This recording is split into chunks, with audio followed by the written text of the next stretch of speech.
Game, that's all it took, 90 minutes into the 2026 World Cup, and the tournament claimed its first victim. Just gone. Bye-bye. This is something that has never happened before. No nation has ever done it in the entire 96-year history.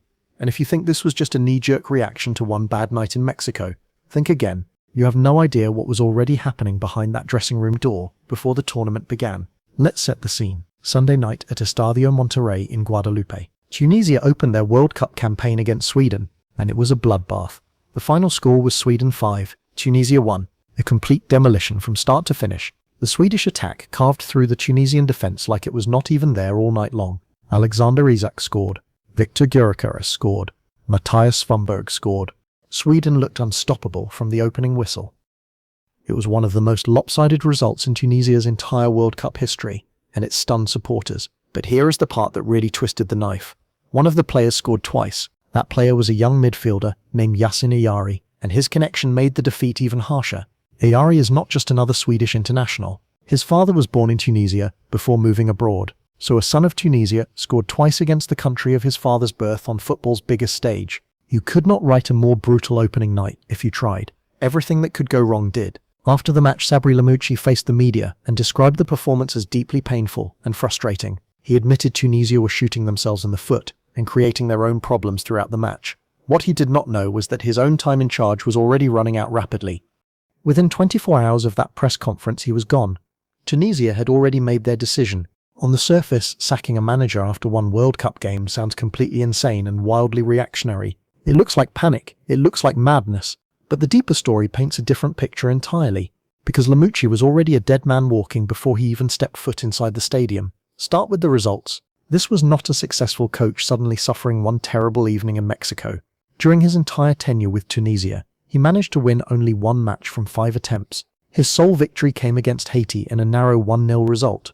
That was the only success. The preparation matches before the World Cup were equally alarming and raised serious concerns immediately.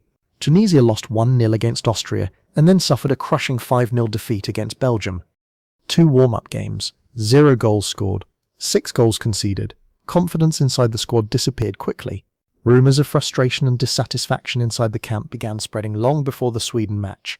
But poor results were only half the story. The real crisis was developing behind closed doors. Watch the Sweden match closely, and the tension becomes visible for everyone watching around the world. In the 72nd minute, Lamouchi substituted defender Jan Valery with Tunisia already falling apart badly. Valery's reaction was impossible to ignore. He looked furious as he left the field. The cameras captured every second. His anger toward the coach was obvious and unmistakable. When players openly show frustration toward their manager during a World Cup, relationships are already broken. And then there was another detail that revealed just how serious the situation had become. Reports claimed Lamouchi brought his own son into Tunisia's training camp during World Cup preparations. Federation officials reportedly questioned why someone outside the official delegation received access to the squad. The issue created further distrust and led administrators to demand explanations from the manager. Think about that for a moment. Before the tournament began, trust had already started collapsing. The players were frustrated. The federation was suspicious. The results were poor. Everything pointed downward. The Sweden defeat did not create the crisis. It simply ignited a situation already spiraling. The match was the spark that finally detonated a bomb that had been ticking for weeks. And now Lamouchi enters the World Cup record books for all the wrong reasons imaginable. In the entire history of the tournament, no manager had ever been sacked after one match. Coaches have lost their jobs during World Cups before, but never at such extraordinary speed. Back in 1998, Tunisia dismissed Henrik Kasperczak after a poor start, but gave him 2 games. That same tournament, South Korea fired Chubom Kun only after suffering 2 disappointing defeats. Then in 2018, Spain famously dismissed Julen Lopetegui before the tournament even officially began.